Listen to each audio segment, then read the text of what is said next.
ടി.വി.കെയുടെ നേതാവ് ഇപ്പോഴത്തെ തമിഴ്നാട് മുഖ്യമന്ത്രി വിജയ്.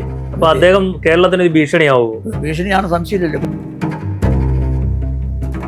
ഉടുമ്പൻചോല പീരുമേട് ദേവികുളം താലൂക്ക് തന്നാൽ കന്യാകുമാരി വിട്ട് തന്നേക്കാം. ഒരിറക്കിയ അളവാണ്. ഇവിടെയുള്ളവർ വിചാരിച്ചോ കന്യാകുമാരി ഏതാണ്ട് വലുതാണ്. അവിടെ കുറേ ടൂറിസ്റ്റ് വരുന്നുണ്ട്, അല്ലാതെ വേറൊന്നുമില്ല. ഇവിടുത്തെ പോലെ വെള്ളത്തിൻ്റെ ആദായമോ കാര്യങ്ങളൊന്നും അവിടില്ല. ഇതിനെപ്പറ്റി കരാർ പുതുക്കിയിട്ടില്ല, ഇപ്പോഴും പുതുക്കിയിട്ടില്ല. പുതുക്കാത്ത കരാറിൻ്റെ മണ്ടയ്ക്ക് അവർ കിടന്ന് കളിച്ചു. അവർക്ക് മനസ്സിലായി കേരളം ഇത്രയേ ഉള്ളൂ. അങ്ങനെയാണ് അവർ നിഗൂഢ പദ്ധതികൾ ആരംഭിക്കാൻ തുടങ്ങി. ആ പദ്ധതികൾ ആരംഭിച്ചതിൽ ഒന്ന്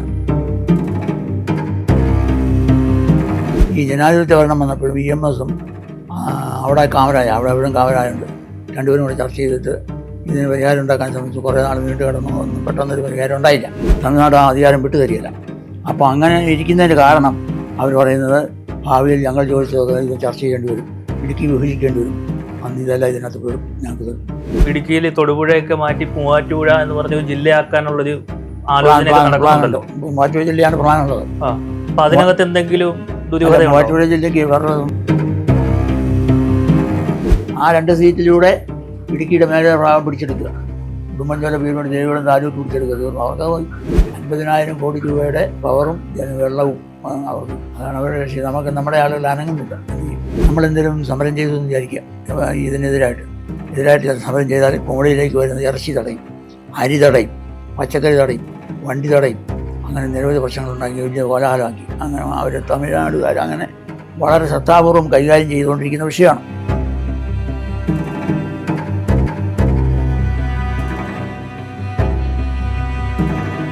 നമസ്കാരം. മുല്ലപ്പെരിയാർ ഡാമിന്റെ ചുമതലയുണ്ടായിരുന്ന മുൻ KSEB civil engineer Karimkunnam Ramachandran sir നമ്മോടൊപ്പം ചേരുന്നുണ്ട്. നേരത്തെ അദ്ദേഹത്തിന്റെ ഒരു അഭിമുഖം നമ്മൾ കൊടുത്തതാണ്. ഇന്ന് അദ്ദേഹം കുറച്ച് ഞെട്ടിക്കുന്ന വെളിപ്പെടുത്തലുകളുമായിട്ടാണ് എത്തിയിരിക്കുന്നത്.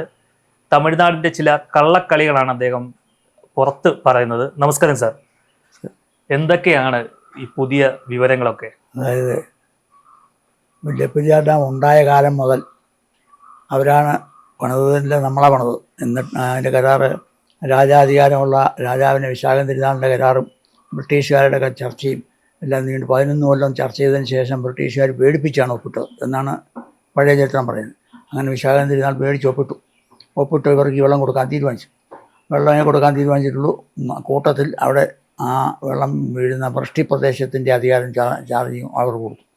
അപ്പോൾ അവിടെ വീഴുന്ന മരങ്ങൾ, വന്യമൃഗങ്ങൾ, അവിടെ വീഴുന്ന മറ്റു സൗകര്യങ്ങളെല്ലാം അവർക്കാണ് അവകാശപ്പെട്ടതാണ്.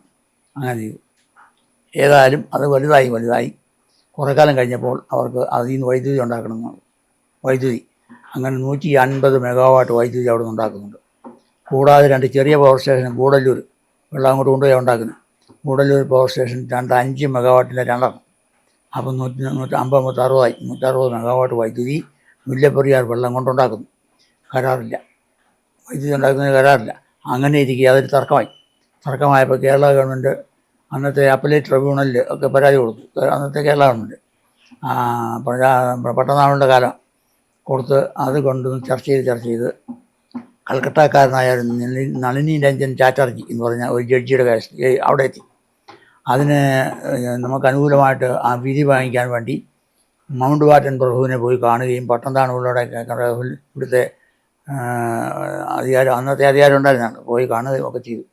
ഏതായാലും വിധി വന്നപ്പോൾ നമുക്ക് അനുകൂലം, വൈദ്യുതി ഉണ്ടാക്കുന്നതിന് അങ്ങനെ പറ്റിയല്ല, കേരളം പറയുന്നത് ന്യായമാണ്, അതുകൊണ്ട് നിങ്ങൾ എന്തെങ്കിലും ചർച്ച ചെയ്ത് തീരുമാനിക്കണമെന്ന് പറഞ്ഞു. ഇതാണ് ഉണ്ടായത്. പക്ഷേ ഒരു ചർച്ചയും നടന്നില്ല. അവർ സമ്മതിക്കില്ല. അവർ വെള്ളം കരാറുണ്ടാക്കുന്നില്ല, കാശ് തരുന്നില്ല, ഇത് വെള്ളം എല്ലാം കിട്ടുന്നുണ്ട്. പിന്നെ കൂടുതൽ മഴ പെയ്ത് കൂടുതൽ വെള്ളം ഉണ്ടായി അതും കൊണ്ടുപോകും. അങ്ങനെ ഇരിക്കുകയാണ് ഈ ഇടുക്കി ഡാമിൻ്റെ കൺസ്ട്രക്ഷൻ ആലോചിക്കുന്നത്. ഇടുക്കി അന്നത്തെ കാലത്ത് കാട് പിടിച്ച് കിടക്കുകയാണ്. ഇപ്പോൾ മൂലമറ്റന്മാർ അങ്ങോട്ട് കാട് പിടിച്ച് കിടക്കുന്ന സ്ഥലത്ത് കയറി സർവേ ചെയ്ത് നമ്മുടെ എഞ്ചിനീയർമാരും ഞാനുൾപ്പെടെ അങ്ങനെയുണ്ട് സർവേ ചെയ്ത് കാട്ടിക്കൂടെ സർവേ ചെയ്ത് ഇതിനൊരു ഡാമിൻ്റെ പ്രോജക്റ്റ് ഉണ്ടാക്കാൻ അന്നത്തെ രംഗനാഥൻ എന്ന വലിയ പുള്ളിയാണ്, ഭയങ്കര നേതാവ്. പുള്ളി ഒറ്റ രാത്രി കൊണ്ട് പൂയാൻകുട്ടിയുടെയും ഇതിൻ്റെയും പ്രോജക്റ്റ് ഉണ്ടാക്കി. പൂയാൻകുട്ടി ഉണ്ടാക്കുമ്പോൾ അതിൽ നേട്ടം പുള്ളി കാണുന്നത് 900 മെഗാവാട്ട് വൈദ്യുതിയാണ്. 3 പവർ സ്റ്റേഷൻ, 5 ഡാം ഒക്കെയാണ് അതിനകത്ത് പൂയാൻകുട്ടിക്ക് പുള്ളി പറഞ്ഞിരിക്കുന്നത്. അതുകൊണ്ടൊന്ന് ഇങ്ങനെ വയ്ക്കുമ്പോഴാണ് തർക്കം മൂത്ത്. അന്ന് ജനാധിപത്യ ഗവൺമെൻറ്റൊക്കെ വന്നല്ലോ, ഇന്ദിരാഗാന്ധി കേന്ദ്രത്തിലും ഇവിടെ കാമരാജ് തമിഴ്നാട്ടിലും ഇവിടെ മറ്റേ അച്യുതാനന്ദൻ. അപ്പോൾ ഏതാണ്ട് ഒപ്പിക്കാമെന്നുള്ള രീതിയിൽ നെഹ്റുവിൻ്റെ അടുത്ത് ചർച്ചയ്ക്ക് പോയി. നെഹ്റു നമ്മൾ അങ്ങോട്ട് പോയതല്ല, നെഹ്റു വിളിച്ച് കാമരാജുമായിട്ട് ചർച്ച ചെയ്തു. ഇതിന് വൈദ്യുതി ഉണ്ടാക്കുന്ന കാര്യവും അവിടെ സമ്മതിച്ചു കൊടുത്തു. ഇവിടുന്ന് അധിക വെള്ളം വന്നാൽ അത് കൊണ്ടുപോട്ടെ എന്ന് പറഞ്ഞു. അതും ചർച്ച ചെയ്തു, പറഞ്ഞു, തീരുമാനമായി. അങ്ങനെ അത് രണ്ടും അവർ കൈവശപ്പെടുത്തി. ചുരുക്കത്തിൽ കരാറൊന്നും പുതുക്കി എഴുതാതെ, മുല്ലപ്പെരിയാർ കരാർ പുതുക്കിയിട്ടില്ല, ഇപ്പോഴും പുതുക്കിയിട്ടില്ല. പറമ്പൊക്കെ കരാർ പുതുക്കിയിട്ടില്ല, ഇപ്പോഴും പുതുക്കിയിട്ടില്ല. അങ്ങനെ പുതുക്കാത്ത കരാറിൻ്റെ മണ്ടയ്ക്ക് അവർ കിടന്ന് കളിച്ചു. അവർക്ക് മനസ്സിലായി കേരളം ഇത്രയേ ഉള്ളൂ. അങ്ങനെയാണ് അവർ നിഗൂഢ പദ്ധതികൾ ആരംഭിക്കാൻ തുടങ്ങി. ആ പദ്ധതികൾ ആരംഭിച്ചതിൽ ഒന്ന് ഉടുമ്പൻചോല, പീരുമേട്, ദേവികുളം 3 താലൂക്ക് അവർക്ക് വേണമെന്ന് അത് പറഞ്ഞു. അങ്ങനെ പറയുന്നതിൻ്റെ കാരണം, ഈ താലൂക്ക് കിട്ടിയാൽ ആ താലൂക്കിൽ നിന്ന് ഉത്ഭവിച്ചൊഴുകുന്ന നദികളുടെ അവകാശം കിട്ടും. അത് വല്ലാത്തൊരു ഇൻ്റർനാഷണൽ റൂളാണ്. നദി ഇങ്ങനെ ഇവിടുന്ന് ഇങ്ങോട്ട് കിഴക്കോട്ട് ഉത്ഭവിച്ചൊഴുകുന്ന എല്ലാ നദികളും കിഴക്കോട്ട് ഒഴുകുന്ന എല്ലാ വെള്ളവും അവർക്ക്, പടിഞ്ഞാട്ട് ഒഴുകുന്നതെല്ലാം നമുക്ക്. അങ്ങനെയാണ്. അല്ലെങ്കിൽ നദിയുടെ നടുക്കാണോ? നദിയുടെ നടുക്ക് അല്ല, ഇതെല്ലാം കുന്നിൻ്റെ മുകളിൽ കിട്ടും. അങ്ങനെയാണ് പറമ്പുകളും സോളയാറെല്ലാം അവർക്ക് കിട്ടിയത്. വെള്ളം അങ്ങോട്ട് ഒഴുകുന്നു, അതുകൊണ്ട് കൊണ്ടുപോകും അവർ കെട്ടി. അങ്ങനെ അപ്പോൾ ഇങ്ങനെ ചെയ്ത് ഈ നെഹ്റു കാമരാജനെ പിടിച്ച് ഒത്തുതീർപ്പുണ്ടാക്കി ഈ 140-150 മെഗാവാട്ട് വൈദ്യുതി ഉണ്ടാക്കാനും അവിടുത്തെ അധിക വെള്ളം കൊണ്ടുപോകാനും, അധിക വെള്ളം ഇങ്ങോട്ട് വിടണ്ട എന്നുള്ള മട്ടിൽ. മഴ പെയ്താൽ വെള്ളം പൊങ്ങുമല്ലോ, വെള്ളം പൊങ്ങുന്ന ഇങ്ങോട്ട് വിടുന്ന പ്രശ്നമില്ല, അവർ മൈൻഡ് ചെയ്തില്ല. അങ്ങനെ മൈൻഡ് ചെയ്യാതെ ഇപ്പോഴും കടന്നു പോകുന്നത് അങ്ങനെയാണ്. അപ്പോഴാണ് ഈ തർക്കം കേന്ദ്ര ഗവൺമെൻറ്റിൻ്റെ ശ്രദ്ധയിൽ വന്ന് സുപ്രീം കോടതിയിൽ കേസായി. സുപ്രീം കോടതി കേസ് കൊടുത്ത് കേസിൻ്റെ വാദം വരുമ്പോഴൊക്കെ കേരളത്തിൻ്റെ എഞ്ചിനീയർമാർ 10-15 പേര് അവിടെ പോകേണ്ടതാണ്, ഡൽഹി പോകേണ്ടതാണ്. അവർ വിടുകയില്ല. തമിഴ്നാടിൻ്റെ എഞ്ചിനീയർമാർ 20-25 പേരെയാണ് കൊണ്ടുവന്നത്, റിട്ടയർ ചെയ്ത എഞ്ചിനീയർമാരെ കൊണ്ട് അവിടെ ഇരുത്തിയത്. എന്തിനാണെന്ന് ചോദിച്ചാൽ, വക്കീൽ ചോദിച്ചാൽ ഉടനെ എടുത്തു കൊടുക്കാൻ. ഇപ്പോൾ ഭൂചാലനുണ്ടോ, കള്ളാസ് എടുത്തു കൊടുക്കും. വെള്ളപ്പൊക്കം ഉണ്ടോ, വണ്ടി എടുത്തു കൊടുക്കും. മഴ പെയ്തിട്ടുണ്ടോ, വണ്ടി എടുത്തു കൊടുക്കും. റിപ്പയേഴ്സ് അറ്റൻഡ് ചെയ്തിട്ടുണ്ടോ, മറ്റേ ചെയ്തിട്ടുണ്ടോ, ലീക്ക്, അതിൻ്റെ കണക്ക്. ഇങ്ങനെ നിരവധി ചോദ്യങ്ങൾ വരുമ്പോൾ അതിൻ്റെ എല്ലാം കടലാസ് കൊടുക്കാൻ ഇവർ തയ്യാറായിരിക്കുകയാണ്. കേരളത്തിന് അത് സാധ്യമല്ല, കേരളത്തിന് കിട്ടുന്നില്ല, ആളെ വിട്ടിട്ടില്ല. അപ്പോൾ കേരളം ആ കാര്യത്തിൽ തോറ്റുപോകും. തന്നെയുമല്ല, അവർ നിയോഗിക്കുന്ന ചീഫ് എഞ്ചിനീയർമാരെല്ലാം തമിഴ്നാടിൻ്റെ ചീഫ് എഞ്ചിനീയർമാർ, അവരുടെ ഭൂരിപക്ഷമുള്ള കമ്മിറ്റിയാണ്. ആ കമ്മിറ്റിയിലാണ് വാദിക്കുന്നത്. അതുകൊണ്ടാണ് അവസാന കാലത്ത് പിന്നെ എൻ കെ പ്രേമചന്ദ്രൻ പറഞ്ഞത്, നമ്മുടെ എഞ്ചിനീയർമാർ അവിടെ ഇല്ല, അവരുടെ എഞ്ചിനീയർമാർ എണ്ണത്തിൽ 10-15 രൂപയുണ്ട്, അവർ തോറ്റുപോകുള്ളൂ. അങ്ങനെയാണ് പ്രേമചന്ദ്രൻ പറഞ്ഞ് അവസാനിപ്പിച്ചത്. അപ്പോൾ ഒരു ഭാഗം അതങ്ങനെ. അപ്പോൾ അവർ വേണ്ട തീരുമാനം, രണ്ടാമത്തെ തീരുമാനം, ഈ താലൂക്ക് 3 കിട്ടണമുണ്ട്, അതിന് വേണ്ടിയുള്ള അടവ്. ഉടുമ്പൻചോല, പീരുമേട്, ദേവികുളം താലൂക്ക് തന്നാൽ കന്യാകുമാരി വിട്ട് തന്നേക്കാം ഒരടവ്, ഒരിറക്കിയ അടവാണ്. ഇവിടെയുള്ളവർ വിചാരിച്ചോ കന്യാകുമാരി ഏതാണ്ട് വലുതാണ്, അവിടെ കുറേ ടൂറിസ്റ്റ് വരുന്നുണ്ട്, അല്ലാതെ വേറൊന്നുമില്ല. ഇവിടുത്തെ പോലെ വെള്ളത്തിൻ്റെ ആദായമോ കാര്യങ്ങളൊന്നും അവിടെ ഇല്ല. ഏതായാലും അത് നിലവിലിപ്പോഴും ഉണ്ട്. ആ വയ്ക്കുന്നതിനിടയിൽ ഉടുമ്പൻചോല, പീരുമേട് 3 താലൂക്കിൻ്റെയും ആ ജനസംഖ്യ വർദ്ധിപ്പിക്കാനുള്ള അടവ് പ്രയോഗിക്കുന്നതായിട്ട് പട്ടംതാണ വിളയ്ക്ക് തോന്നി. പട്ടംതാണയുടെ ഭരണകാലത്താണ് അതുണ്ടായത്. പട്ടംതാണുള്ള ഉടനെ തിരുവിതാംകൂർ കൊച്ചിമല ഭാഗത്തുനിന്ന് പാലാതൊടുക്കാരായ ആളുകളെ 5000 പേരെ അവിടെ കൊണ്ട് കുടിയിരുത്തി. അതാണ് കല്ലാർ പട്ടം കോളനി. ആ കുടിയിരുത്ത കോളനിക്ക് ഗവൺമെൻറ് സർക്കാരിൻ്റെ കൂടാതെ ജനങ്ങളുടെ പേരിട്ടതാണ് കല്ലാർ പട്ടം കോളനി. ഉടനെ തന്നെ അവിടെ ഹൈസ്കൂൾ ആരംഭിച്ചു. കല്ലാർ പട്ടം കോളനി ഹയർ സെക്കൻഡറി സ്കൂളാണ്, നല്ല സ്കൂളാണ്. ഞങ്ങളുടെ പേപ്പർ സഞ്ചിത്തൊക്കെ ഉണ്ട്. അപ്പോൾ അങ്ങനെ ഹൈസ്കൂൾ ആരംഭിച്ചു, പോസ്റ്റ് ഓഫീസ് ആരംഭിച്ചു. ഇതെല്ലാം പട്ടംതാണയുടെ കാലത്താണ് ഉണ്ടായത്. ജനങ്ങൾ താമസിക്കാൻ തുടങ്ങി. ആ താമസക്കാരെല്ലാം ചേർന്നുണ്ടാക്കി കോളനിയാണ് കല്ലാർ പട്ടം കോളനി. അപ്പോൾ അന്ന് വേറെ ഒന്നും മാർഗ്ഗമില്ല. ഇതൊക്കെ ഈ പവർ സ്റ്റേഷനോ കാര്യങ്ങളോ ഒന്നും അവർക്കറിയത്തില്ല, അവരും വേണ്ടിയില്ല. അങ്ങനെ എന്നിട്ട് പട്ടംതാണുള്ള ഇതിന് പരിഹാരം ഉണ്ടാക്കാൻ ശ്രമിച്ചു, പറ്റിയില്ല.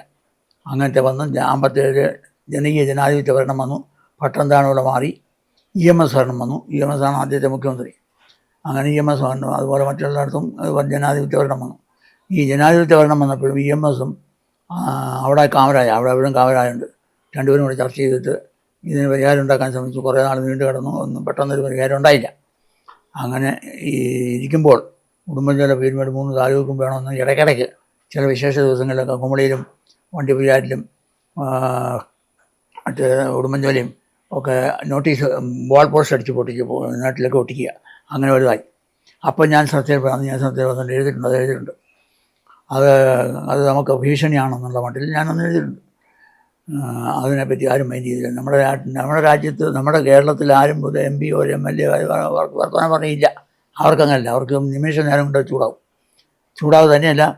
നമ്മളെന്തെങ്കിലും സമരം ചെയ്തു എന്ന് വിചാരിക്കുക, ഇതിനെതിരായിട്ട് സമരം ചെയ്താൽ കുമളിയിലേക്ക് വരുന്ന ഇറച്ചി തടയും, അരി തടയും, പച്ചക്കറി തടയും, വണ്ടി തടയും. അങ്ങനെ നിരവധി പ്രശ്നങ്ങളുണ്ടാക്കി വലിയ കോലാഹലമാക്കി. അങ്ങനെ അവർ തമിഴ്നാടുകാർ അങ്ങനെ വളരെ ശ്രദ്ധാപൂർവം കൈകാര്യം ചെയ്തുകൊണ്ടിരിക്കുന്ന വിഷയമാണ്. അങ്ങനെയാണ് ഇരിക്കുന്നത്. അപ്പോൾ അവരുടെ ലക്ഷ്യം എന്ന് പറയുന്നത് ഇതാണ്. മുല്ലപ്പെരിയാറിൻ്റെ വെള്ളം കെട്ടുന്നതിന് തടസ്സമുണ്ടായി പുതിയ കരാർ വരികയോ ഡാം പണിയുകയോ ചെയ്താൽ അത് നമ്മുടെ കയ്യിലിരിക്കണം. ഒന്ന്. രണ്ട്, അതിന് ബദലായിട്ട് മംഗളാദേവി ക്ഷേത്രം, ക്ഷേത്രത്തിൻ്റെ മുകളിൽ ഒരു മലയുടെ മണ്ടയിരിക്കുന്നത്. ഈ മലയുടെ മണ്ടയ്ക്കോട്ട് കയറി പോകാൻ നമുക്ക് കുമളിയിൽ നിന്ന് നടന്നു പോകണം. വണ്ടി പോവുകയില്ല. പോകാത്ത വഴിയെ ജീപ്പ് ഓടിച്ചാണ് പോകുന്നത്. ജീപ്പിന് വാടക ചെയ്യുന്ന അവരാണ്. അതേസമയം ഇവിടുന്ന് താഴെ നിന്ന് കയറി വരാൻ MGR വെട്ടിക്കൊടുത്തു റോഡ്, ഉഗ്രം റോഡാണ്, നല്ല റോഡേ അവർ കയറി വരുന്നത്. അങ്ങനെയാണ് ചിത്ര പൗർണമിക്ക് അവിടെ ഭയങ്കര ആൾക്കൂട്ടവും ഒക്കെ വരും. അങ്ങനെ ആൾക്കൂട്ടം വരുന്നത് അപകടമാണെന്ന് കണ്ട് നമ്മുടെ പൂജാരിയും RDOയുടെ കളക്ടറുടെയും സാന്നിധ്യത്തിൽ പൂജ കഴിക്കുന്നത്. എന്തൊരു ഏർപ്പാടാണെന്നൊക്കെ. ഒരു ക്ഷേത്രമല്ല വിഷയം, നമുക്കായിട്ട് വസ്തുവാണ് വിഷയം. ആ വസ്തു പോലും കൈവശം വെച്ചുകൊണ്ടിരിക്കുകയാണ് തമിഴ്നാട് ആ അധികാരം വിട്ടു തരികയില്ല. അപ്പോൾ അങ്ങനെ ഇരിക്കുന്നതിൻ്റെ കാരണം അവർ പറയുന്നത് ഭാവിയിൽ ഞങ്ങൾ ചോദിച്ചത് ഇത് ചർച്ച ചെയ്യേണ്ടി വരും, ഇടുക്കി വിഭജിക്കേണ്ടി വരും, അന്ന് ഇതെല്ലാം ഇതിനകത്ത് പെടും, ഞങ്ങൾക്ക് ഇരിക്കാൻ പറ്റിയില്ല. ഇടുക്കിയിൽ തൊടുപുഴയൊക്കെ മാറ്റി മൂവാറ്റുപുഴ എന്ന് പറഞ്ഞ ഒരു ജില്ലയാക്കാനുള്ളൊരു ആലോചന, മൂവാറ്റുപുഴ ജില്ലയാണ് പ്ലാനുള്ളത്. അപ്പൊ അതിനകത്ത് എന്തെങ്കിലും മൂവാറ്റുപുഴ ജില്ലയ്ക്ക് മൂവാറ്റുപുഴ ജില്ലയായാലും ഇവിടുന്ന് വിട്ടു പോവുകയില്ല. തൊടുപുഴയുടെ അങ്ങവശം വടക്കോട്ടുള്ള ഭാഗവും വാഴക്കുളവും അതുമെല്ലാം ചേർത്താണ് മൂവാറ്റുപുഴ ജില്ല വരുന്നത്. ആ ജില്ലയിൽ നമ്മൾ പെടുകയില്ല. നമ്മുടെ ജില്ലയുടെ വലിപ്പം കുറയും, ചുരുങ്ങും. അപ്പം നമ്മുടെ തൊടുപുഴ ജില്ലയുടെ തൊടുപുഴ താലൂക്കിൻ്റെ അതിര് കിടക്കുന്ന ചെറുതോണിയില്ല. ഇവിടുന്ന് ചെറുതോണി വരെയുള്ള സ്ഥലമാണ് തൊടുപുഴ ജില്ല, തൊടുപുഴ താലൂക്ക്. അതിന് അപ്പുറത്തേക്കാണ് ഉടുമ്പൻചോല, ദേവികുളം, പോരുപാട് 3 താലൂക്ക്, 4 താലൂക്ക്. ആ 4 താലൂക്കിനും കൂടെ അടുത്ത് 5 താലൂക്കാണ് ഇടുക്കിയിലുള്ളത്. കൂടാതെ ഈ അടുത്ത കാലത്ത് കഴിഞ്ഞ 3 കൊല്ലം മുമ്പേ ഉണ്ടാക്കിയതാണ് ഇടുക്കി താലൂക്ക്. ഇടുക്കി താലൂക്ക് എന്ന് പറഞ്ഞാൽ കേന്ദ്രം ഇടുക്കിയിലാണ്. അതൊക്കെ ജനാധിപത്യത്തിൽ നല്ലതാണ്. പക്ഷേ കുഴപ്പം എന്നാന്ന് വെച്ചാൽ ഈ ലക്ഷ്യം വെച്ചുകൊണ്ടാണ് ഇവർ പ്രവർത്തിക്കുന്നത്. തമിഴ്നാട് അവർ വെള്ളവും തരികയില്ല, ഒന്നും തരികയില്ല, സ്ഥലം കൈവശപ്പെടുത്തുകയാണ്. അതിന് പുതിയൊരിടവിറക്കി ഈ അടുത്ത കാലത്ത്. അതായത് ഓരോരുത്തരും 5 സെൻറ്റ് 10 സെൻറ്റ് തീരുന്ന സ്ഥലം കൈവശപ്പെടുത്തി വിലയ്ക്ക് മേടിക്കുക. അവർ വന്ന് വിലയ്ക്ക് മേടിച്ച് അവിടെ താമസം കഴിയുന്നു. കേരളത്തിലോ കയ്യേറി പട്ടയം വേണമെന്ന് പറഞ്ഞ് വെള്ളം ഉണ്ടാകും. അവർ രണ്ടായാലും ഇതിൻ്റെ പ്രദേശത്തെല്ലാം ആ ജനക്കൂട്ടം ഉണ്ടാക്കുകയാണ്. ആ ജനക്കൂട്ടം എന്ന് പറയുന്നത് നമ്മുടെ ഇവിടെ MM മണിയും നമ്മുടെ വിജയോത്സവം എല്ലാം വലിയ ഒച്ചപ്പാടും ബഹളമൊക്കെ ഉണ്ടാക്കുന്നവരാണ്. അതിനൊക്കെ ഉണ്ടാക്കി. പക്ഷേ പട്ടയം കിട്ടുന്നതിൽ ഇതിലുള്ള പ്രശ്നങ്ങൾ കാരണം നീണ്ടു കിടക്കുന്നു. അതാണ് ഭൂമി പ്രശ്നം ഇപ്പോഴും തീർന്നില്ല എന്ന് പറയുന്നത്. പുതിയ മന്ത്രി വന്നപ്പോഴും അതിന് വലിയ ഭയങ്കര തർക്കവും ബഹളവും ഉണ്ട്. അത് എളുപ്പം തീരുകയില്ല. അങ്ങനെയാണ്. ജില്ല വിഭജിക്കുമ്പോഴേ ഉണ്ടാകുന്ന പ്രശ്നങ്ങൾ എന്തൊക്കെയാണ്? ജില്ല വിഭജിക്കുമ്പോൾ ഒരുപാട് പ്രശ്നമുള്ളത്. ഒന്ന്, ജില്ലയ്ക്കൊരു ഹെഡ്ക്വാർട്ടേഴ്സ് ഉണ്ട്, കണ്ടുപിടിക്കട്ടെ. ഇടുക്കിയുടെ ജില്ലാ ഹെഡ്ക്വാർട്ടേഴ്സ് കണ്ടുപിടിക്കുമ്പോൾ ഞാൻ സർവീസിലുണ്ട്. ഞാൻ കണ്ടമാനം എഴുതുന്ന കാലമായതുകൊണ്ട് കാളീശ്വരൻ കമ്മിറ്റി വന്നപ്പോൾ എന്നെ ആദ്യം വരാൻ വന്നത്. വർത്തമാനം പറഞ്ഞ് പരിചയപ്പെട്ടിട്ട് എഴുതിയിടത്തോളം കാര്യങ്ങളുടെ രേഖകളുടെ പശ്ചാത്തലമൊക്കെ ചോദിച്ച് ഇടുക്കിയിൽ എന്തൊക്കെ ഉണ്ടെന്നറിയാൻ പുള്ളി ചോദിച്ചോ. അപ്പോൾ ഞാൻ എനിക്ക് അറിയാമെന്നൊക്കെ പറഞ്ഞു. ആനക്കൂട്ടം, പിന്നീട് തന്നെ ആനക്കൂട്ടം ഇടുക്കി പോയിട്ട് നടക്കുമ്പോൾ ഉണ്ടായ അപകടങ്ങൾ, ഒരുപാട് അപകടം ഉണ്ടായി. അതുകൂടാതെ കയ്യേറ്റക്കാർ, ഇടുക്കി താമസിക്കുന്നവർ, ജോലിക്ക് വരുന്നവർ, അവരെല്ലാം എവിടെയെങ്കിലുമൊക്കെ താമസിക്കും, പിന്നെ അവിടെ നിന്ന് ഇറങ്ങി പോകില്ല. അങ്ങനെയാണ് ഇടുക്കിയിലെ ജനസംഖ്യ ഇതുപോലായത്. ഇടുക്കി ചെറുതോണിക്ക് ഉണ്ടായത് അങ്ങനെയാണ്. താമസക്കാർ വന്ന് കയറി വരാം. അപ്പോൾ അതൊക്കെ പറഞ്ഞത് പുള്ളി ഇഷ്ടപ്പെട്ടു. അതിന് രേഖകളൊക്കെ വെച്ച് പുള്ളി എഴുതി വെച്ച് റിപ്പോർട്ട് സമർപ്പിച്ച റിപ്പോർട്ട്, കളക്ടറേറ്റിൻ്റെ റിപ്പോർട്ട്, പ്രാഥമിക റിപ്പോർട്ടിൽ എൻ്റെ പേരും എൻ്റെ പ്രസക്ത ഭാഗങ്ങളും ഉണ്ട്. ഞാൻ കണ്ടുപോട്ടെ സന്തോഷമായിട്ട്. അപ്പോൾ അതൊന്ന്. രണ്ടാമത്, അന്നത്തെ കാലത്ത് കാളീശ്വരൻ കളക്ടറായിരിക്കുന്ന കാലത്ത് ഗൗരിയമ്മയാണ് റവന്യൂ വകുപ്പ്. ഗൗരിയമ്മ ഇടതുപക്ഷമാണ്, ചെറുപ്പമാണ്, നല്ല തൻ്റെ അടിയാണ്, എല്ലാവർക്കും അറിയാമല്ലോ. അങ്ങനെ ഇരിക്കെ ഗൗരിയമ്മ ഇടുക്കി സന്ദർശിക്കുന്നതെന്ന് പറഞ്ഞു ഒരു വാർത്ത വന്നു. ഞങ്ങൾക്ക് കാര്യമൊന്നും ഇല്ലെങ്കിലും ഞങ്ങൾ തൊഴിലേക്കാന്ന് വിചാരിച്ച് അവിടെ പോയി IBയുടെ മുറ്റത്ത് നിന്നു. ഞങ്ങളുടെ IBയാണ് അവിടെയാണ് വന്നത്. അവിടെ വന്ന് നിന്നു. അപ്പം കാളീശ്വരൻ കമ്മിറ്റി എഴുതിയിടത്തോളം ഭാഗം കൊണ്ട് കാണിച്ചു. അത് ഭംഗിയായിട്ട് ഇവിടെ മറിച്ച് നോക്കി 4-5 പേര് മറിച്ച് നോക്കി. ഏതാണ്ട് ചോദിച്ചു, കേട്ടില്ല. ഞങ്ങൾ മുറ്റത്ത് നിൽക്കുക, അവർ വരാനില്ല. ഒറ്റ ഏറു ചോദിച്ചു. അങ്ങനെ ഗൗരിയമ്മയുടെ മൂച്ച് കാണുന്നതാണ്. അതൊന്നും വീണത് എൻ്റെ കയ്യിലാണ്. ഞാൻ മുറ്റത്ത് നിൽക്കുക. എൻ്റെ കുറേ വേറെ ആളുകളുണ്ട്. അവരടുത്ത് ഞാൻ എടുത്ത് വെച്ചിട്ട് സമാധാനിപ്പിച്ച്, മന്ത്രിയല്ല നാട്ടുകാരെയൊക്കെ സമാധാനിപ്പിച്ച് കുറച്ച് കഴിഞ്ഞ് അവരുടെ പോയി കഴിഞ്ഞപ്പം ഇതിനെപ്പറ്റി ചർച്ച ചെയ്യും. എന്താണ് വലിച്ചെറിയാൻ കാരണം എന്നറിയണ്ട. അതിനുവേണ്ടിയാണ് വലിച്ചെറിയാൻ കാരണം എന്ന് മനസ്സിലായത് എന്താണെന്ന് ചോദിച്ചാൽ, അവരുടെ രാഷ്ട്രീയ പ്രവർത്തനത്തെപ്പറ്റി പറഞ്ഞിട്ടില്ല, തൊഴിലാളി യൂണിയനെ പറ്റി പറഞ്ഞിട്ടില്ല. എത്ര തൊഴിലാളി യൂണിയനുണ്ട്, എന്തെല്ലാം ശക്തിയുണ്ട് ഇവിടെ എന്നറിയണ്ടേ. അതൊന്നും പറഞ്ഞില്ല. കമ്മിറ്റി റിപ്പോർട്ട് അതൊന്നും വരുന്നതിന് ഇപ്പോൾ വരാൻ ആയില്ല. അത് ഫൈനലാകുമ്പോഴത്തേക്ക് എഴുതും. അങ്ങനെയാണ്. ഏതായാലും അതൊക്കെ ആയിരുന്നു കാരണം എന്ന് മനസ്സിലായി. ഇങ്ങനെയുള്ള ഒരു ആളെ കണ്ടു. രാഷ്ട്രീയക്കാരിയാണെങ്കിലും ഭയങ്കര ദേഷ്യവും മുൻകോപമൊക്കെ ഉണ്ട് അതിന്. അപ്പോൾ അങ്ങനെ 2 പ്രാവശ്യം കണ്ടു ഇടുക്കി വെച്ച്. അല്ല, ഇപ്പം ഈ TVKയുടെ നേതാവ്, ഇപ്പോഴത്തെ തമിഴ്നാട് മുഖ്യമന്ത്രി സിനിമാ താരമാണല്ലോ വിജയ്, അപ്പൊ അദ്ദേഹം കേരളത്തിന് ഒരു ഭീഷണിയാവുമോ? ഭീഷണിയാണ്, സംശയമില്ലല്ലോ. ഇപ്പോൾ ആദ്യം വന്നപ്പോഴേ പറഞ്ഞു ഇടുക്കി ഡാം അല്ല മുല്ലപ്പെരിയാർ ഡാം കെട്ടാൻ സമ്മതിക്കല്ലേ. പുതിയ ഡാം കെട്ടുന്ന വിഷയമില്ല. ഇതതിൻ്റെ അർത്ഥം. അവരുടെ നിഗൂഢ ലക്ഷ്യമാണ് ഇത് പറഞ്ഞ് പിടിച്ചു നിൽക്കുക. പിടിച്ചു നിന്നിട്ട് ഈ കാലം കുറേ കഴിയായി 2-3 കൊല്ലം കഴിയുമായിരിക്കും. കൊല്ലം കഴിയുമ്പോഴത്തേക്ക് എന്തെങ്കിലും പ്രശ്നം വലുതാക്കി, ജനങ്ങളുടെ സംഖ്യ വലുതാക്കി, വോട്ടേഴ്സ് ലിസ്റ്റ് വരെ വലുതാക്കി, അങ്ങനെയുള്ള നിരവധി പ്രശ്നങ്ങളുണ്ട്. അതെല്ലാം കഴിയുമ്പോഴത്തേക്ക് ഈ TVK ഒരു പാർട്ടി അലയൻസ് ഉണ്ടാകുമല്ലോ. ഇവിടുത്തെ രാഷ്ട്രീയക്കാരുമായിട്ട് അലയൻസ് ഉണ്ടാകും. അലയൻസിൽ എന്തായിരിക്കും അവരുടെ ലക്ഷ്യം? 1 സീറ്റ് വേണമെന്നാൽ. അപ്പോൾ 2 സീറ്റെങ്കിലും ചോദിക്കില്ലേ. അങ്ങനെ വലുതായി വരിക എന്നുള്ളതാണ് അവരുടെ ലക്ഷ്യം. ആ 2 സീറ്റിലൂടെ ഇടുക്കിയുടെ മേലെ ഭാഗം പിടിച്ചെടുക്കുക. ഉടുമ്പൻചോല, പീരുമേട്, ദേവികുളം താലൂക്ക് പിടിച്ചെടുക്കുക. തീർന്നു. അവർക്ക് മതി. അത് കിട്ടിയാൽ തന്നെ അവരുടെ ആവശ്യം 50,000 കോടി രൂപയുടെ ആദായം അവർക്ക് കിട്ടും. ആണ്ടിൽ 50,000 കോടി രൂപയുടെ പവറും വെള്ളവും അവർക്ക് കിട്ടും. അതാണ് അവരുടെ ലക്ഷ്യം. നമുക്ക് നമ്മുടെ ആളുകൾ അനങ്ങുന്നില്ല. എന്ത് ചെയ്യും? കേരളം എന്ന് മനസ്സിലാക്കും ഇത്? എന്ന് മനസ്സിലാക്കാനോ ഒരിക്കലും മനസ്സിലാകില്ല. അങ്ങനെ ഭയങ്കര വിഷമമാണ് എനിക്കത് തോന്നുന്നു. കാരണം നമ്മളൊക്കെ ജീവിച്ചിരിക്കുന്ന, നമ്മളൊക്കെ അതിനകത്ത് പണിയെടുത്തവരുമാണ്. നമുക്ക് അതിൻ്റെ ബുദ്ധിമുട്ടുകൾ അറിയാം. സമ്മതിക്കില്ല. കേരളത്തിൽ സമ്മതിക്കലും തന്നെയല്ല. ഈ നമ്മുടെ മലയാളി ഒരു ചീഫ് സെക്രട്ടറി തമിഴ്നാട്ടിലുണ്ടായിരുന്നു, PC സിറിയാക്ക്. പിന്നെ നല്ല പേരെടുത്ത് മിടുക്കനായിരുന്നു. അങ്ങനെ 12 കൊല്ലം അവിടുത്തെ ചീഫ് സെക്രട്ടറി ആയിരുന്നു. ആ ചീഫ് സെക്രട്ടറി ആയിരുന്ന കാലത്ത് ഈ കരാറുകളുടെയൊക്കെ ചർച്ചയ്ക്ക് വിളിച്ചിട്ടുള്ളവരെയും ഒക്കെ പരിചയപ്പെടുകയും അവിടെ ചർച്ചയ്ക്ക് പ്രാദേശിക ചർച്ച നടക്കുമ്പോൾ അവിടെ പോവുകയും ഒക്കെ ചെയ്ത ആളാണ്. അത് പുള്ളി ഒരിക്കൽ എഴുതി, ഈ കരാറുകൾ ഉണ്ടാകുന്നതിൽ വമ്പന്മാരായ പലരുടെയും കൈകളുണ്ട്, ആരും വിശുദ്ധരല്ല എന്ന് ഈ പുസ്തകം എഴുതിയിട്ടുണ്ട്. അങ്ങനെയുള്ള കാര്യങ്ങൾ അറിയണമെങ്കിൽ അവരെ പോലുള്ളവർ വേണമല്ലോ. അപ്പോൾ അതാണ് അതിനകത്ത് സംഭവം. അതുപോലെ നമ്മുടെ തമിഴ്നാടിൻ്റെ അതിർത്തി തീർത്ത് ഉള്ള സ്ഥലങ്ങളിലൊക്കെ, ഉദാഹരണം ഉടുമ്പൻചോലയ്ക്ക് ഇങ്ങോട്ട് വരുമ്പോൾ പല പ്രദേശങ്ങളിലും അതിർത്തി ചേർത്ത് അവർ കെട്ടിടങ്ങൾ പണിയുകയും അവരുടെ ആളുകളെ താമസിപ്പിക്കുകയും ചെയ്തിട്ടുണ്ട്. നമ്മൾ പോയി കണ്ടറിയാം. ഇപ്പോഴത്തെ കയ്യേറ്റത്തിൽ നല്ല ഭാഗം അവരാണ്.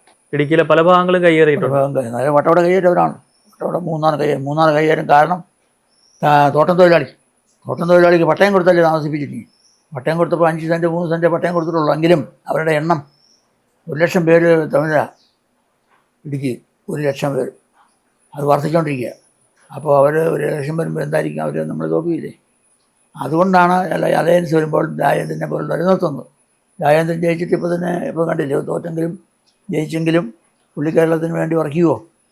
അങ്ങനെ പ്രശ്നമുണ്ട്. അവരുടെ ആവശ്യം വെള്ളമാണ്, അവരുടെ ആവശ്യം നമ്മുടെ ഭൂമിയാണ്. അവർക്ക് വേറൊന്നും ആവശ്യമില്ല. അത് ചർച്ചയിൽ പറയുന്നുണ്ട്.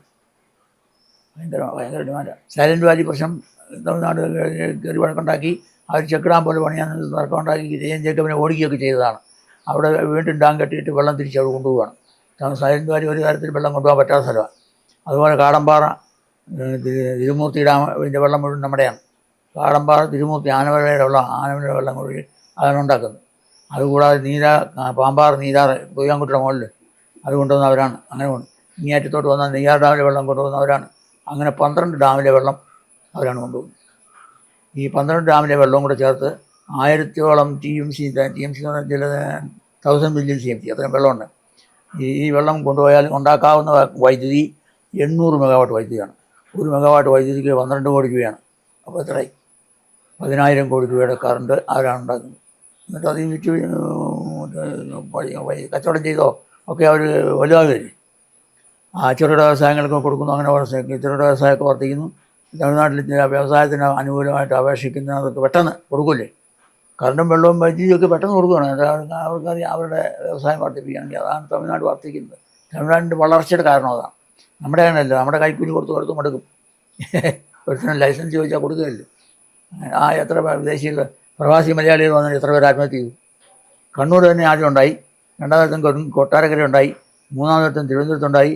ഇതെല്ലാം ഈ ഇവരുടെ ഉടക്ക് കാരണം. അവർ പണി ചെയ്ത് ഷെഡൊക്കെ പണിത് തൊഴിലാളി 2-3 തൊഴിലാളി വെച്ചിട്ട് പണി തുടങ്ങുമ്പോഴത്തേക്ക് കൈക്കൂലി വെച്ചു. പാർട്ടിക്കാർ തന്നെയാണ്. 10,000 20,000 ഒന്നല്ല ചോദിക്കുന്നത്, 1,00,000 2,00,000 ആയി എന്ത് ചെയ്യും കൊടുക്കാൻ. അവിടെ ഇയാൾ ഉണ്ടാക്കിയത് അവിടെ ഉണ്ടാക്കിയ കാശ് ഇവിടെ കൊണ്ടുവന്ന് ഇങ്ങനെ ഉണ്ടായത്. ആത്മഹത്യയാണ് എല്ലാം. തമിഴ്നാട്ടിൽ ആത്മഹത്യയില്ല, വ്യവസായത്തിന് ആത്മഹത്യയില്ല. അത് തന്നെയാണ് നമ്മൾ പഠിക്കേണ്ട വിഷയം. അത് അങ്ങനെ അവർ വെള്ളവും കറണ്ടും ഇല്ലാത്ത സ്ഥലമാണ് നമ്മളെ ഉണ്ടാക്കി കൊണ്ടുപോകും. അത് കൊണ്ടുപോകുന്ന ഇവിടെ ആരും കണ്ടിട്ട് എല്ലാവരും കണ്ടിരിക്കുകയാണ്. അപ്പോൾ 12 ഡാമിലെ വെള്ളവും 12 നദികളുടെ വെള്ളവും അവർ കൊണ്ടുപോകും. അതാണ് ഞാൻ പറയുന്നത്. അതിൻ്റെ പേര് ഉണ്ട്. അവർ കൊണ്ടുപോകുന്നു. അത് തിരിച്ചു പിടിക്കാനൊരു അടവ് നമുക്കില്ല. തിരിച്ചു പിടിക്കാൻ നമ്മൾ വേണ്ടുന്നില്ല. നമുക്ക് ചർച്ച ചെയ്യാൻ അവരെ വിളിക്കണം എന്ന് പറഞ്ഞ് വിളിക്കുന്നില്ല. പുതിയ മുഖ്യമന്ത്രി വന്നിട്ടും വിളിക്കുന്നില്ല. വിളിക്കാൻ പറയുന്നുണ്ട്, അങ്ങനെ ചെയ്യുന്നില്ല. അതുപോലെ അവിടുത്തെ മുഖ്യമന്ത്രി ആദ്യം കയറി ചടപെടാന്ന് പറഞ്ഞു ഡാം പണിയുന്ന പ്രശ്നമില്ല, നടക്കില്ല. എന്താണ് അതിൻ്റെ അർത്ഥം? അവസാനം കേരളത്തിലെ മുഴുവൻ നദികളും തമിഴ്നാട് കൊണ്ടുപോകുന്ന ആളോ? അതാണ് ഞാൻ ഭീതിയാണെന്ന് പറയുന്നത്. ഭീതി മുഴുവൻ നദികളുടെയും അവകാശം അവർ പിടിച്ചെടുത്താൽ തീർന്നു. പിന്നെ കേരളം തമിഴ്നാടിനോട് തെണ്ടണം. കറണ്ട് വേണമെങ്കിൽ വേണം, വെള്ളം വേണമെങ്കിൽ എന്താ കുഴപ്പം? വെള്ളം അങ്ങോട്ട് പോയ വെള്ളം ഇങ്ങോട്ട് വരുമോ? മല കയറി കിടന്ന് വരണ്ടേ? ഇവിടുന്ന് ഒഴുക്കുന്ന അങ്ങോട്ട് ഒഴുക്കാം, ഇങ്ങോട്ട് ഒഴുകാൻ പറ്റും. അങ്ങനെ പ്രശ്നം. നിലവിൽ നമ്മൾ ഭക്ഷ്യസാധനങ്ങൾക്ക് അവരുടെ മുമ്പിലാണ് കൈ നീട്ടുന്നത്. ഇനി നമ്മൾ വെള്ളത്തിനും കൈ നീട്ടേണ്ട ഒരു അവസ്ഥയിലേക്ക് പോവാം. ഭക്ഷ്യസാധനങ്ങൾ കൈയിട്ടിയാൽ അല്പമെങ്കിലും വില കുറച്ച് തരുമോ? അതില്ലല്ലോ. വില കുറച്ച് തരികയില്ല. നമുക്ക് തൊഴിലവസരങ്ങൾ തരികയില്ല. വെള്ളം കൊണ്ടുപോകുന്നു, കറണ്ട് ഉണ്ടാക്കി കൊണ്ടുപോകുന്നു. ഇതിനെല്ലാം അവരുണ്ടാകുന്ന ആദായത്തിൻ്റെ ഒരു അംശമെങ്കിലും. ഇതെല്ലാം നമ്മുടെ വെള്ളത്തിൽ നിന്നാണ് ഉണ്ടാകുന്നത്. അതാണ്.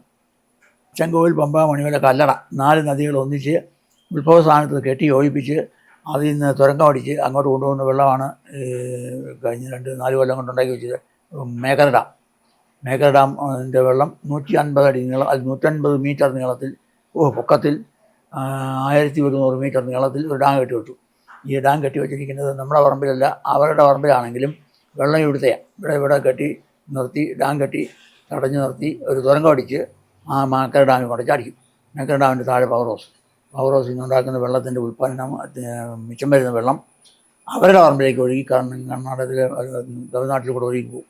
അതേസമയം തിരിച്ചു നമ്മൾ പണിയുന്ന പൈപ്പാലിങ്ക് പണിയാണെങ്കിൽ നമ്മൾ പണിയുന്ന നമ്മുടെ പദ്ധതി പ്രകാരമാണെങ്കിൽ നമ്മളെ ഏൽപ്പിച്ചാൽ അത് അതിരപ്പള്ളി പോലെ നമ്മുടെ പറമ്പിൽ കൂടെ ഒഴുകി കുട്ടനാട്ടിൻ്റെ ഫീഡിങ് വെള്ളമാകാം ഉണ്ടാകും. അത് രണ്ടും സമ്മതിക്കില്ല, ആരും സമ്മതിക്കില്ല. നമ്മുടെ വെള്ളം നമ്മുടെ പറമ്പിൽ കൂടെ ഒഴുകാൻ സമ്മതിക്കില്ല, അവർ പണിയെത്തില്ല. അതാണ്. അങ്ങനെയാണ് സൈലൻ്റ് വാലി. അത് തന്നെയല്ല, അച്യുതാനന്ദൻ ഇരുന്നപ്പോഴും കാമരാജ് ഇരുന്നപ്പോഴും ഒക്കെ ഉണ്ടായ എഗ്രിമെൻറ്റുകൾ പുതുക്കി ഒപ്പിട്ടതും ചില അടിസ്ഥാനപരമായ അവരുടെ ആവശ്യങ്ങളുണ്ട്. അച്യുതാനന്ദൻ പറഞ്ഞു ഞങ്ങൾക്ക് MP വേണം. ഒരു MP അങ്ങനെയാണ് ഉണ്ടായത്. ആ MP അതിനാണ് ഒപ്പിട്ട് കൊടുത്തത്. പറമ്പുകളും കരാറ് പുതുക്കി ഒപ്പിട്ടത്. അതേസമയം അതിന് ശേഷം ആരും ഒപ്പിട്ട് കൊടുക്കുക. അതിനുശേഷം രാഷ്ട്രീയ ചർച്ചയും നടന്നിട്ടില്ല. അതങ്ങനെ ചർച്ചയില്ലാതെ ഏതാണ്ട് 900 കോടി അല്ല 900 മെഗാവാട്ട് വൈദ്യുതിക്ക് തുല്യമായ വെള്ളമാണ് പോകുന്നു. ചർച്ചയില്ല. എന്ത് ചെയ്യും? ഇലക്ട്രിസിറ്റി ബോർഡ് ഉണ്ടാക്കിയ പദ്ധതികളിൽ ഏറ്റവും മെച്ചപ്പെട്ടൊരു പദ്ധതിയാണ് മൂന്നാർ ഹൈ ഡാം. അതിൻ്റെ പേരെങ്ങനെയാണ്? മൂന്നാർ ഹൈ ഡാം എന്ന് ഉദ്ദേശിക്കുന്നത് ലാൽ തടാകം പോലൊരു തടാകം മൂന്നാറിനെ മുക്കിക്കൊണ്ടുണ്ടാക്കും. ആ മുക്കിക്കൊണ്ടുണ്ടാക്കുന്നതിൻ്റെ ഡാമിൻ്റെ പൊസിഷൻ ചിത്രപുരത്തിന് മുകളിലോട്ട് കയറുമ്പോൾ 2-ാം മൈലില്ല. ആ വളം അങ്ങോട്ട് തിരിയുന്നത്. അപ്പോൾ അവിടെ 580 അടി ഉയരത്തിൽ ഇടുക്കി പോലെ ഒരു ഒന്നാന്തരം ആർച്ച് ഡാം പണിയും. ആർച്ച് ഡാം ഇങ്ങനെ നിൽക്കുമല്ലോ. ആർച്ച് ഡാം ഈ ആർക്ക് ഇവിടെയാണ് വെള്ളം ഇങ്ങനെ നിൽക്കും. ഇതിൻ്റെ ഇവിടെയാണ് നമ്മൾ കയറി വരുന്ന റോഡ് കയറി. അങ്ങനെ ചെയ്താൽ ആ ഡാമിന് 45 അടി ഉയരത്തിൽ സ്പോർട്സ് ഗ്രൗണ്ട് മുങ്ങിക്കൊണ്ട് വെള്ളം വരും. സ്പോർട്സ് ഗ്രൗണ്ട് മുങ്ങിപ്പോവും. മുങ്ങിയാൽ മൂന്നാർ പുതുക്കി പണിയാൻ ദേവികുളം എടുക്കണം. ദേവികുളത്ത് മൂന്നാർ ടൗൺ പണിയണം. അങ്ങനെ പണിത് കഴിഞ്ഞിട്ട് പറഞ്ഞാൽ മതി. എതിർപ്പുള്ളവർക്ക് അങ്ങനെ സംശയമില്ലല്ലോ. അപ്പം പുതുക്കി പണിതാലുള്ള ഗുണം മൂന്നാറിലുള്ള സകല കച്ചവടക്കാർക്കും ഹോട്ടലുകാർക്കും എല്ലാം നുറുക്കിട്ട് അവിടെ കൊടുത്തേക്കണം ദേവികുളത്ത്. അപ്പോൾ ദേവികുളം ഒരു മഹാനഗരമായിട്ട് വളരും. കയ്യേറ്റക്കാരെ കയറാൻ സമ്മതിക്കില്ല. ഇപ്പോൾ തമിഴ്നാടൊക്കെ അവിടെ കയ്യേറുമല്ലേ, അത് സമ്മതിക്കാതെ അങ്ങനെ ഇവർ കൈവശം വയ്ക്കും. അങ്ങനെ കൈവശം വെച്ചാൽ ദേവികുളവും വളരും, മൂന്നാറിലൂടെ നമ്മളും വളരും. ഒന്ന്. രണ്ടാമത്തെ കാര്യം ടൂറിസം വളരും. 5 ഡാൽ തടാകം പോലെ വലിയ തടാകമൊക്കെ ആയതുകൊണ്ട് ടൂറിസ്റ്റുകൾ കണ്ടമാനം ഡിമാൻഡ് വരും. ഇന്നത്തെ കാലത്ത് ഭയങ്കര, ഇപ്പോൾ തന്നെ അവിടെ തിരക്കല്ലേ. അങ്ങനെ പറ്റും, അത് വരും. മൂന്നാമത് ഈ ഇലക്ട്രിസിറ്റി ഉദ്ദേശിക്കുന്നത് 900 മെഗാവാട്ട് വൈദ്യുതി കിട്ടും. 5 ജനറേഷൻ കൂടെ വേണ്ടത്. 5 ജനറേഷൻ ഒന്നും പണിയണ്ട, വേറെ യാതൊന്നും പണിയണ്ട. അല്ലാതെ തന്നെ വെള്ളം കൊണ്ടുവന്ന് ആ സ്റ്റേഷനിലേക്ക് കയറ്റുകയാണ്. അങ്ങനെ കയറ്റി ആദ്യം ചിത്രപുരം, പള്ളിവാസൽ, നേരുമംഗലത്തിന് താഴെ ലോവർ പെരിയാറിൻ്റെ താഴെ ഭൂത്താൻകെട്ട്, അങ്ങനെ വെള്ളം കയറി ഇറങ്ങാൻ പോകും. വേറൊന്നും നമുക്ക് ചിലവില്ല. അപ്പോൾ നമുക്ക് ഒരിക്കലും പേടിക്കേണ്ട, മുല്ലപ്പെരിയാർ ഡാമിനെ പറ്റി പേടിക്കുക വേണ്ട. തന്നെയല്ല, മുല്ലപ്പെരിയാറിൽ നമുക്ക് തമിഴ്നാട്ടിന് കൊടുക്കുന്ന വെള്ളം ഇവിടുന്ന് കൊടുക്കാം. മൂന്നാറിൽ നിന്ന് കടലാറെന്ന് പറഞ്ഞൊരു പുഴ ഉണ്ട്. ആ മഞ്ഞക്കടമ്പ് ചെന്ന് ചാടിയിട്ട് അവിടെ നിന്നാണ് തമിഴ്നാട്ടിലേക്ക് വെള്ളം ഇപ്പോൾ പോയിക്കൊണ്ടിരിക്കുന്നത്. ആ പോയിക്കൊണ്ടിരിക്കുന്ന വെള്ളം പട്ടവടയിലെ നദിയാണ്. പട്ടവടയിൽ ഒരു ചെറിയ നദിയുണ്ട്. ആ വെള്ളം അങ്ങനെ പോയിക്കൊണ്ടിരിക്കുകയാണ്. അവർ കൊണ്ടുപോകുന്നതാണ് മഞ്ഞക്കടമ്പിൽ ഡാം പോലെ കെട്ടി കൊണ്ടുപോവുകയാണ്. അങ്ങനെ കൊണ്ടുപോകുന്ന വെള്ളവും കടലാറിലേക്ക് കൊണ്ടുപോകുന്ന വെള്ളവും പാമ്പാർ നീതാർ വെള്ളവും കൂടെ ഇപ്പോൾ പട്ടിശ്ശേരി ഡാം, പുതിയ ഡാം പണിത് പട്ടിശ്ശേരി ഡാം, അതിൻ്റെ വെള്ളവും എല്ലാം തമിഴിലേക്ക് പോകും. എല്ലാം കൊടുത്താലും നമുക്ക് നഷ്ടമില്ല. നമുക്ക് കിട്ടേണ്ട വെള്ളം കിട്ടും. അവർ ഹൈ ലെവലിൽ കനാലിൽ കൂടി വെള്ളം എല്ലായിടത്തും കയറ്റി എത്തിച്ചു കൊടുക്കും. അങ്ങനെയാണ്. അത് ഭയങ്കര പോയിട്ടാണ്. സമ്മതിക്കില്ല. എന്ത് ചെയ്യും? അതെന്താ സമ്മതിക്കാത്തതിൻ്റെ കാര്യം? സമ്മതിക്കാത്തതിന് കാരണം എന്തെങ്കിലും ഓരോരുത്തർക്കും ഓരോ വ്യക്തി താല്പര്യങ്ങൾ കാണുമല്ലോ. അതുകൊണ്ട് ഇപ്പം പണ്ട് ഞാൻ പറഞ്ഞ പോലെ ജയലളിത ബഹളം മൂത്തപ്പം ജയലളിത കണക്കെടുത്ത് വേണ്ട അവിടെ ഒരുപാട് MP മാർക്കും MLA എല്ലാം മുന്തിരിത്തോട്ടവും എല്ലാം അവർ വിളിച്ചു പറയുമെന്ന് പറഞ്ഞു. പല ബിനാമി ഇടപാടുകളുണ്ട്. അത് തന്നെ, അതാണ് അവർ വിളിച്ചു പറയുമെന്ന് പറഞ്ഞ് മിണ്ടതല്ല, പിന്നെ മിണ്ടിയില്ലാരും. അതാണ് കഥ. ഉടുമ്പൻചോല, പീരുമേട്, ദേവികുളം താലൂക്ക് തമിഴ്നാടിന് കിട്ടിയാൽ മാത്രമേ മുല്ലപ്പെരിയാർ വിഷയവും മംഗളാഴവി പ്രശ്നം തീരുകയുള്ളൂ. 1. 2, അതിനുവേണ്ടി 3 MLA അവർ പരിശ്രമിക്കുന്നു. അതിനാണ് പാർട്ടി ഇപ്പോൾ ഉണ്ടാക്കുന്നത്. 3 MLA 3 താലൂക്കിൽ ഇവിടെയുള്ളവർ ഉണ്ടായിരിക്കുക. അപ്പോൾ അവരുണ്ടാവും, ഒരു സംശയമുണ്ടാവും. അവിടെ തന്നെയുമല്ല, മൂന്നാർ, ഉടുമ്പൻചോല, പീരുമേട്, ദേവികുളം 4 താലൂക്കും ഹൈറേഞ്ചിൻ്റെ മൊത്തം മലകൾ മുഴുവൻ അവരാണ്. അങ്ങനെ കൈവശപ്പെടുത്താനാണ് അവരുടെ ലക്ഷ്യം. അങ്ങനെ ലക്ഷ്യമിട്ട് പണിയുമ്പോൾ ജനസംഖ്യ കൊണ്ടും വോട്ടേഴ്സ് ലിസ്റ്റ് കൊണ്ടും ആ പ്രദേശങ്ങളുടെ കൈവശാവകാശം കൊണ്ടും വെള്ളത്തിൻ്റെ ഉപയോഗം കൊണ്ടും ഒക്കെ അവർ ഭയങ്കര അധികാരമായി വരും. തീർച്ചയായിട്ടും. ഇപ്പം കേരളത്തിലെ ജനപ്രതിനിധികൾ ഇതിനൊന്നും മുൻകൈ എടുത്തില്ലെങ്കിൽ ഒരുപക്ഷെ ഇനി നമ്മൾ കുടിവെള്ളത്തിന് പോലും നമ്മൾ തെണ്ടേണ്ട ഒരവസ്ഥയിലേക്ക് പോകും. തമിഴ്നാട് നമ്മുടെ മുഴുവൻ സാധനങ്ങളും അടിച്ചുകൊണ്ട് പോകുമെന്നുള്ള കാര്യത്തിൽ യാതൊരു സംശയമില്ല എന്നാണ് അദ്ദേഹം പറയുന്നത്. അതുതന്നെയാണ് അദ്ദേഹം ഇത്രയും നാളും അദ്ദേഹത്തിൻ്റെ ജീവിതത്തിൽ നേടിയ ആ ഒരു അനുഭവത്തിൽ നിന്നും മനസ്സിലാക്കിയത്.